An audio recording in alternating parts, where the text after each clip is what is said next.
আজকে চিংড়ি দিয়ে এমন একটা রেসিপি হবে দেখবেন ভাত রুটি পরোটা সবকিছুর সাথে একেবারে একুরেট যাবে। বেশি না, মাত্র 15 মিনিট সময় লাগবে। আমার চ্যানেলে নতুন হয়ে থাকলে এখনই দৌড় দিয়ে যান আর চ্যানেলটিকে সাবস্ক্রাইব করে চলে আসুন। তাহলে ফার্স্ট চিংড়ি মাছের চারা মারা সব সারিয়ে ভালো করে দিয়ে পরিষ্কার করে হলুদ গুঁড়ো, শুকনো লঙ্কার গুঁড়ো আর স্বাদ মতো লবণ দিয়ে এগুলোকে ভালো করে হাতের সাহায্যে মেখে নেব।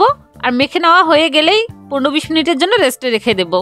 এখন একটা প্যানের মধ্যে দিয়ে দিব সয়াবিন তেল, আর তেল গরম হয়ে গেলে এখানে রেস্টে রাখা চিংড়ি মাছগুলোকে দিয়ে দুই সাইড থেকে লাল লাল করে ভেজে এরপর তুলে নেব। বেশি সময় নিয়ে এই চিংড়িগুলোকে ভাজতে হবে না, 30 সেকেন্ডের মতো ভেজে নিলেই হবে। সবগুলো চিংড়ি ভেজে নেওয়া হয়ে গেলে এখন এই একই তেলের মধ্যে দিয়ে দিব পেঁয়াজ কুচি আর কাঁচামরিচ কুচি। এখন এই পেঁয়াজ আর কাঁচামরিচটাকে নেড়েচেড়ে ব্রাউন কালার করে ভেজে নেব। পেঁয়াজ কুচিটা ব্রাউন কালার করে ভেজে নেওয়া হয়ে গেলেই এখন আমি এখানে দিয়ে দিব আদা রসুন বাটা 3 টেবিল চামচ পরিমাণ। এগুলোকে ভালো করে নেড়েচেড়ে মিশিয়ে নেব যাতে করে আদা রসুনের কাঁচা গন্ধটা দূর হয়ে যায়, মশলাটা যাতে পুড়ে না যায়। এজন্য আমি এখানে দিয়ে দেবো সামান্য পরিমাণে পানি। এগুলোকে ভালো করে নেড়েচেড়ে মিশিয়ে নেব। আর মিশিয়ে নেওয়া হয়ে গেলে এখানে আমি দিয়ে দিব 2টি ছোট সাইজের টমেটো কুচি। এরপর এখানে দিয়ে দিব হলুদ গুঁড়ো 1 টিস্পুন, শুকনো লঙ্কার গুঁড়ো 1 টিস্পুন, গরম মশলার গুঁড়ো 1 টিস্পুন আর স্বাদ মতো লবণ। এখন সবগুলো মশলাকে সুন্দরভাবে কষিয়ে নেব। যখন টমেটো গলে যাবে, রেসিপি থেকে তেল ছাড়বে, ঠিক ওই পর্যায়ে কিন্তু মশলাটা সুন্দরভাবে কষানো হয়ে যাবে।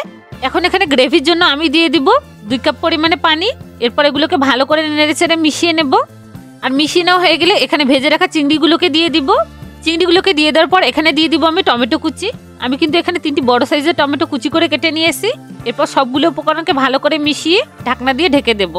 5 থেকে 7 মিনিট পর ঢাকনা তুলে নিব। ঢাকনা তুলে নেওয়ার পর দেখতেই পাচ্ছেন কত সুন্দর একটা কালার এসেছে। এখন আমি এগুলোকে নেড়েচেড়ে একটু মিশিয়ে নেব। এরপর উপর থেকে গরম মশলার গুঁড়ো ছড়িয়ে একটু ভালো করে নেড়েচেড়ে মিশিয়ে নিয়ে এরপর নামিয়ে নেব। আমার তো রান্না করা হয়ে গেল। আপনারাও এবার এই চিংড়িটা রান্না করে নিন আর ভাত নিয়ে বসে পড়ুন। দেখবেন হেভি একটা সেন্ট বের হয়েছে। সেন্ট শুনেই বুঝতে পারবেন কোন লেভেলের টেস্ট হয়েছে। পুরো ভিডিওটি দেখে নেওয়ার অনুরোধ রইল।